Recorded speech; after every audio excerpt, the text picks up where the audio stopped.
Des influenceurs clochardisés, menés par un certain Jean-Édouard, ont traversé le désert pour donner l'assaut sur l'unité d'habitation Az-Sarir, attachée à la ville de Neom. Leur espoir, pouvoir s'installer dans cette oasis technologique. Jean-Édouard est en réalité un indique qui les a trahis pour obtenir son propre passe pour Neom. Il a pour cela fait un pacte avec Valérie, mystérieux agent des renseignements, qui commande un bataillon d'autruches via un émetteur cérébral. Les autruches font irruption sur la scène et tabassent les influenceurs, les neutralisent et les regroupent pour qu'ils puissent être acheminés vers des cellules par le personnel de sécurité de Neom composé d'humains. Le chef de la sécurité, prénommé Sergio, envie la place de Valérie au sein de la ville futuriste. Tous les prisonniers, les mains attachées dans le dos par des serflex, ont été chargés dans 4 pick-up qui démarrent et partent, à la suite les uns des autres, vers les cellules du poste de sécurité, situé à une dizaine de kilomètres d'Az-Sarir. Les autruches n'ont pas bougé, elles sont restées en cercle, toujours vigilantes. Valérie fait le tour des troupes, caresse les coups tantôt rêches, tantôt doux des oiseaux dont les grands yeux sombres reflètent les lumières des toits de l'unité d'habitation et des phares des pick-up restés sur la zone. Elles reconnaissent Valérie, même quand ils ne portent pas l'émetteur. Certaines, les femelles surtout, semblent apprécier particulièrement ces moments. Elles appuient leur petite tête contre sa main lorsque vient leur tour d'être caressées. Un mâle imposant au cou blanc, à la robe noire, saigne de l'œil gauche. Il évite la main de Valérie dans un geste de recul saccadé, avant de revenir lentement tapoter du bec le bout des doigts de son général, en signe d'affection. Valérie insiste, claque de la langue en rythme pour tenter de rassurer l'animal qui, remis en confiance, se laisse enfin toucher. L'arrière du crâne et le haut du cou sont gonflés. Sous l'hématome, des structures rigides qui ne devraient pas bouger, bougent. L'oiseau souffre, tressaute, se retire, imite difficilement ses réflexes de protection. Dans le feu de l'action, Valérie n'a pas vu le coup de bâton qui a percuté l'autruche. Il sent une rage froide et sourde l'envahir. Il voudrait qu'on lui ramène les prisonniers, leur faire payer à tous, un, par le sang. Mais c'est en dessous de ses prérogatives. Il revient à l'animal, passe sa main sur son poitrail, et l'autruche parvient quelque peu à se détendre. Allonger son cou sur le sable frais semble l'apaiser. Valérie se promet de prendre de ses nouvelles dès que possible. Il ressort l'émetteur tactique, le replace sur son crâne. L'allumage prend 7 secondes, après lesquelles il se sent à nouveau en fusion avec les oiseaux, qui tournent tous leur tête vers lui au même moment. Vous pouvez boire. Beau travail. Merci. Les mâles les plus imposants se lèvent en premier, bientôt suivis par les femelles et les mâles de plus petite stature. Les autruches défilent toutes devant Valérie, qui tend la main sur leur passage pour leur tapoter les flancs. Il leur envoie des pensées tendres, des remerciements. Je peux compter sur vous, c'est bien, je suis fier de vous. Transmettre des pensées douces lui coûte moins d'énergie que de coordonner les troupes pendant une bataille. Mais il n'a toujours pas pu se réhydrater, et il sent en lui la faiblesse gagner du terrain. La dernière autruche à passer devant Valérie marque une pause et le regarde dans les yeux longuement. L'émetteur n'est pas réglé pour qu'il puisse recevoir, en retour, les pensées des oiseaux. Cela nécessiterait qu'il porte un casque de refroidissement et soit sous perfusion de glucose, manganèse et potassium. Mais il lui semble lire, dans les yeux de l'animal, de l'amour et un profond respect. Les autruches sont positionnées à côté des bassines de cuivre posées à même le sable et se mettent à boire, à grande lampée, le tequila sorti des flux en plastique apportés par les pick-up. Valérie tourne les talons, éteint son émetteur. Il sait comment sont les oiseaux, une fois ivres. Ils vont tituber, vomir, certains finiront même par se battre. Sous l'effet de l'alcool, ils vont devenir dangereux pour les humains, inaptes à recevoir des ordres. Ce n'est plus de sa responsabilité. L'équipe vétérinaire, chargée de chaperonner les autruches et de ramasser les bacilles, est en route. Il est si pressé de rentrer qu'il ne retourne même pas auprès de l'autruche blessée. Elle est restée allongée, faisant onduler son cou sur le sable comme un serpent de plumes. Le fait qu'elle n'ait pas suivi ses congénères jusqu'aux bassines est troublant. Aucun oiseau n'a jamais renoncé à sa ration de tequila. Valérie espère qu'elle sera prise en charge convenablement par l'équipe vétérinaire. Il arrive à sa moto sable électrique après avoir dû remonter la dune complètement assoiffé. Il se force à saliver pour tenir le coup. Le moteur démarre aussitôt qu'il dépose son pouce sur le pavé de reconnaissance tactile. En quelques secondes, il glisse sur l'étendue du désert, tout phare éteint, dans un discret soufflement d'aspirateur. Il navigue au radar en direction d'Al-Karf, son unité d'habitation. Ce besoin qu'ont les autruches de boire rapidement de grandes quantités d'alcool fort avait été l'une des plus étonnantes découvertes faites au cours des premières sessions de communication, une fois leur cerveau upgradé avec les puces Neuralink 6. Valérie n'avait pas assisté à ces échanges. Lorsqu'on lui avait confié l'émetteur tactique, ainsi que les responsabilités qui venaient avec, il était admis que les autruches avaient besoin de s'oublier dans la tequila après chaque opération. L'émergence d'une conscience récursive, permise par la technologie, s'était accompagnée chez ces animaux archaïques d'une douleur d'être aiguë. Lors des premiers entretiens avec les chercheurs, les oiseaux avaient imploré qu'on les aide à mettre fin à cette souffrance existentielle. Non seulement la conscience ne s'éteint pas immédiatement après qu'on ait désactivé leur puce, mais, à chaque nouvelle allumage, le souvenir des actes passés refait surface. Seules ces beuveries express parviennent à offrir, à ces soldats d'un genre nouveau, une amnésie salvatrice. Le tequila añejo, alcool ambré confectionné à partir d'agaves bleues, s'était révélé être le moins indigeste pour les autruches, en plus de correspondre à leur goût. Ils l'avaient donc emporté sur les rhums, whisky, gin et vodka qui rendaient les oiseaux excessivement malades. Le parallélépipède roulé de l'unité Al-Karf se découpe sur la ligne d'horizon. Valérie allume ses phares. Il aime conduire manuellement jusqu'à la zone de déchargement où sa moto sera récupérée par un robot valet, une sorte de plan incliné sur chenille, surmonté d'une pince mécanique. Toujours assoiffé lorsqu'il descend de son véhicule, il se dirige vers l'un des ascenseurs de la façade. Une fois dans le couloir de l'étage où se trouve son appartement, il s'autorise enfin à se détendre. L'opération a été un succès. La guerre est une activité à l'incertitude sans cesse renouvelée. Avec le temps, on s'y habitue un peu, on gère mieux le trac, mais on ne s'y fait jamais vraiment. Lindsay, sa petite amie irlandaise, est passablement défoncée. Sa longue et belle chevelure rousse, aux pointes brunes qui repiquent en hameçon, ondule sous la lumière dorée du plafonnier. Une robe de nuit échancrée, en soie d'un bleu aussi sombre que le ciel du désert, révèle sa poitrine d'un blanc de nacre et la naissance de ses seins, ronds et fermes, terminés de mamelons clairs qui pointent sous la luxueuse étoffe. Seule une fine ceinture de soie beige à fil d'or retient le vêtement, empêchant Valérie d'apercevoir la douce brisure rosée, surmontée d'une courte pelouse de poils roux, prolongement naturel des longues et douces jambes de sa bien-aimée. Il n'a pas besoin de lui poser de questions. Dans l'air flotte le parfum gras et musqué du hashish afghan qu'elle vient de consommer en vaporisation. La moitié d'une pilule de fentanyl est posée à côté du broyeur à médicaments qu'il a subtilisé pour elle à l'unité vétérinaire. Un rapide regard dans le fond du mortier en plastique lui indique qu'elle n'a ingéré qu'une infime dose d'opiacés. Lindsay est une femme intelligente et tempérée, elle respecte la posologie, espace ses prises pour ne jamais tomber dans l'addiction. Valérie se demande pourquoi elle a eu envie de faire la fête ce soir, seule. Épuisé, il se dirige vers le frigo pour y saisir une bouteille d'eau de la mer morte. « Tu viens pas m'embrasser d'abord ? Je dois vraiment boire. » Elle n'est pas déçue, simplement joueuse. Les enceintes murales diffusent une symphonie binaurale à 432 Hz, mélange de bruits de vagues qui s'écrasent sur des rochers et de timides mélodies à la flûte de Pan, apaisantes. L'eau de la mer morte à peine traitée, qui glisse toute fraîche hors de sa bouteille en verre, fait revenir Valérie à la vie. Ses pensées s'éclaircissent aussitôt. Il repense à l'autruche restée allongée. A-t-elle subi des dégâts irrémédiables? Cela aurait-il pu être évité s'il avait mieux manœuvré les oiseaux? La culpabilité envahit son sang comme un acide. Il se surprend à prier, silencieusement, qu'on puisse au moins soigner cette autruche, qu'elle ne finisse pas euthanasiée. « Maintenant, tu peux venir embrasser ta chérie ?»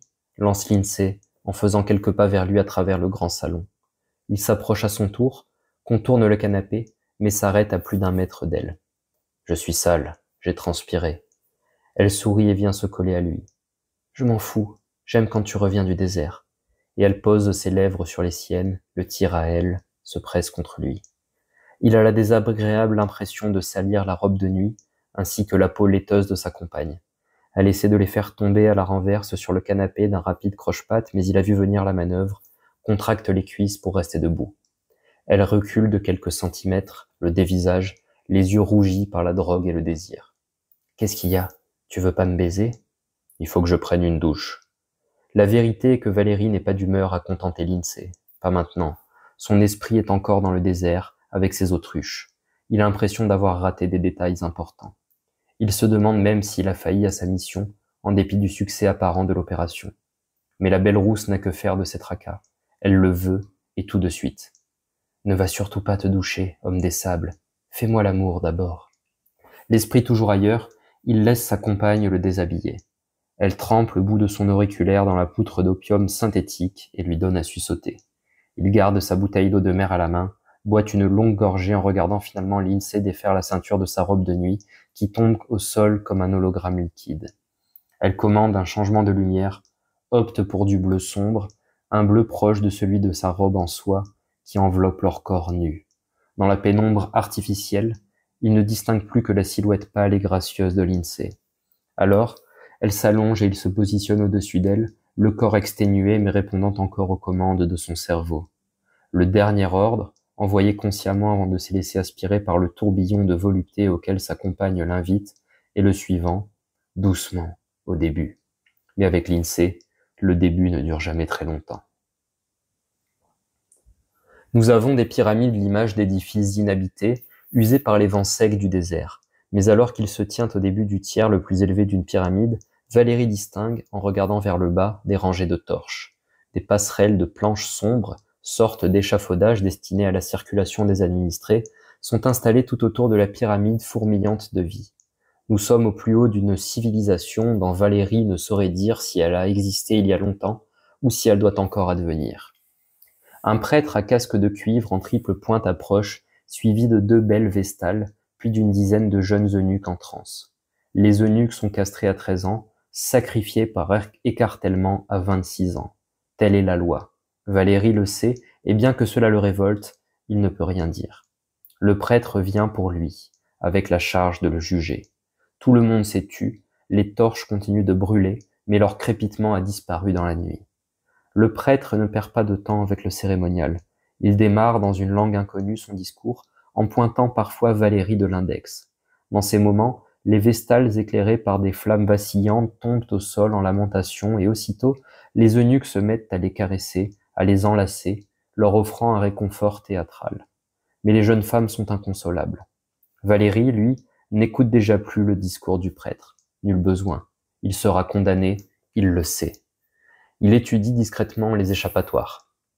Il n'y en a pas. Les marches et les terrasses de la pyramide sont bondées. Le peuple est du côté du prêtre et des gens des étages supérieurs. L'élite. Il a cru en faire partie. Il a rêvé de grandeur. C'était une erreur. Maintenant, il va payer. Cette idée, plus que sa propre mort imminente, l'insupporte. Il refuse de leur appartenir, dans la vie comme dans la mort. Alors il fait la seule chose qu'il lui reste à faire. Il pousse sur son pied droit, prenant autant d'élan que possible vers la corniche. Un saut en longueur. Il se retrouve dans les airs et le prêtre a arrêté de parler. Tous retiennent leur souffle sauf lui. Il sait qu'il n'atteindra pas le sable, qu'il s'écrasera sur l'une des grandes marches de la pyramide. Il lui reste un dernier espoir qui l'aide à garder les yeux grands ouverts. Que les administrés en contrebas ne le voient pas arriver, qu'il en emporte 1, 2 ou même 3 avec lui. Valérie se réveille au-dessus du désert où, plutôt, les murs et le carrelage OLED de son appartement diffusent le paysage autour de l'unité d'habitation, comme si le logement lévitait à 40 mètres du sol dans une bulle de cristal. Au-dessus du sable flottent tapis, canapés, tables, réfrigérateurs.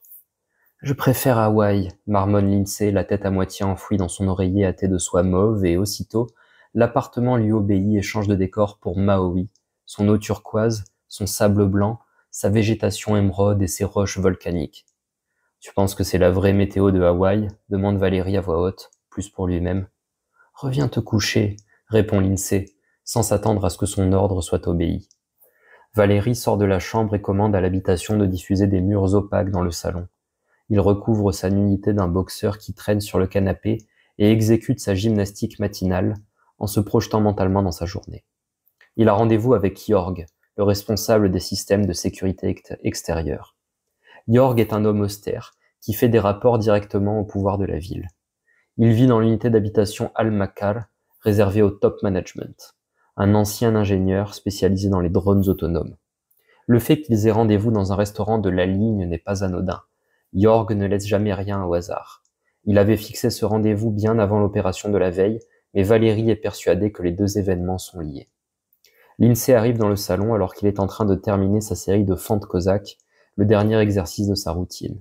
Elle porte une nuisette 2 pièces de soie, de couleur et de matière identiques à sa tête d'oreiller, courte, qui l'empêche tout juste d'être nue. Elle lui lance à peine un regard. Elle l'a trop vu s'étirer en caleçon, cela fait désormais partie du décor. Mais au début de leur idylle, ce spectacle l'a fasciné. Elle a retenu qu'il doit partir pour la ville principale et lui propose un café. Il accepte. Beurre de chameau et cordyceps, propose-t-elle, connaissant la recette du bulletproof coffee préférée de Valérie. Il réplique. Juste du café.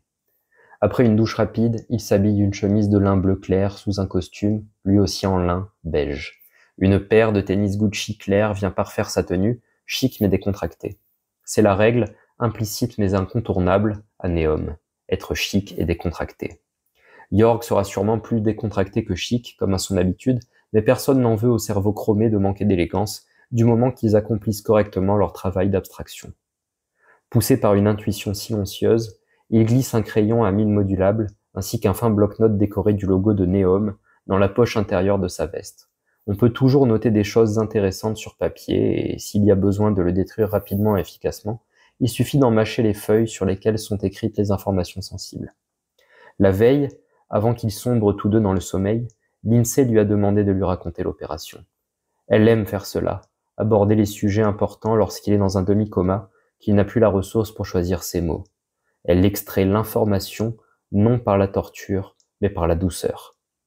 Le fait qu'il se laisse aller à parler dans ces moments est un témoignage fort de son amour et elle en a conscience. Aussi, juste avant qu'il quitte l'appartement, elle s'approche de lui et passe ses mains sous sa veste, le tire par la taille. Laisse-le parler, réponds aux questions. Ne sois pas celui qui apporte les mauvaises nouvelles.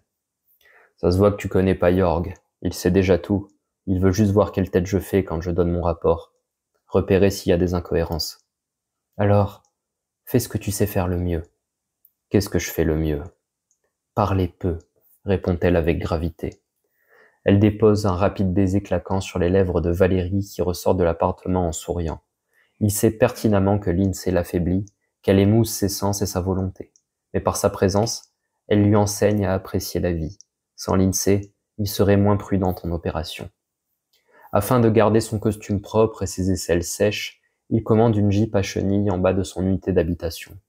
La chaleur du désert, à 8h37 du matin, est déjà étouffante et il contemple, en attendant son véhicule, cette étendue apparemment infinie de sable.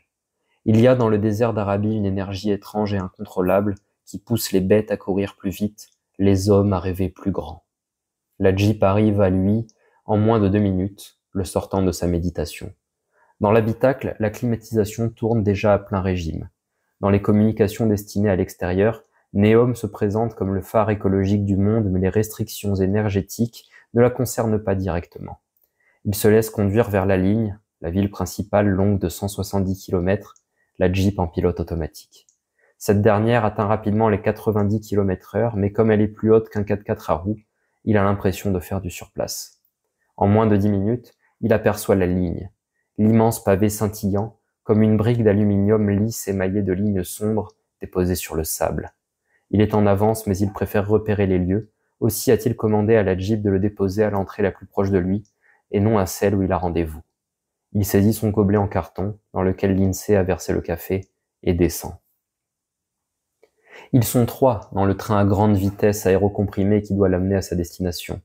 Un homme d'affaires arabe au regard sombre et au costume gris, un jeune américain à casquette de baseball qui semble, par sa posture détendue et son regard plein de curiosité, être en vacances, et enfin lui, Valérie, s'efforçant d'adoucir son image austère d'agent des renseignements.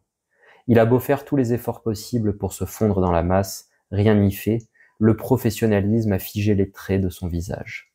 Même lorsqu'il cherche à paraître oisif, il ne peut s'empêcher de le faire avec sérieux. Il parvient à sa station en moins de 10 minutes, en ayant à peine ressenti les accélérations de la capsule. L'Indian Palace semble être la seule attraction de la zone, un joyau kitsch au milieu de hauts couloirs de béton gris, émaillés de petits écrans noirs des terminaux techniques. Il ne se presse pas pour entrer, mais il n'y a, décidément, rien d'intéressant dans les alentours. Valérie possède les habilitations pour venir lorsqu'il le souhaite sur la ligne, mais il évite, préférant attendre que son travail lui fournisse le prétexte de visiter la ville principale. Éviter d'attirer l'attention. Après avoir scanné sa carte d'accès à l'entrée du restaurant, devant une jolie hôtesse indienne à l'air endormi, il pénètre dans une grande verrière en dôme, richement décorée de pots de fleurs et de fines colonnes, aux murs ornés de tapisseries européennes médiévales, mais représentant des divinités indiennes. Au centre se trouve un bar en tonnelle à 360 degrés, une rotonde elle aussi d'inspiration européenne mais fin XIXe siècle, où s'affaire du personnel en chemise noire. La rondeur discrète des baies vitrées, qui sont forcément des murs recouverts de Z-LED, le dôme étant enfoncé dans le premier étage bétonné de la ligne, est un motif qui se répète partout autour de lui. Tables, chaises, poufs, verres et couverts adoptent tous des courbes de radius similaires. Cette répétition géométrique donne à l'établissement un côté kaléidoscopique et tourdissant. L'Indian Palace est une fractale organique. Tandis qu'il balaie l'endroit du regard, il tombe avec stupéfaction sur des autruches. Elles se promènent calmement dans l'établissement, esquissant quelques pas avant de se figer pour plusieurs secondes dans une attitude solennelle. Elles évitent soigneusement les tables, les vases, les serveurs et sont absolument calmes. Il est presque rassuré de remarquer, enfin, une anomalie. Jusque-là, tout avait l'air trop normal.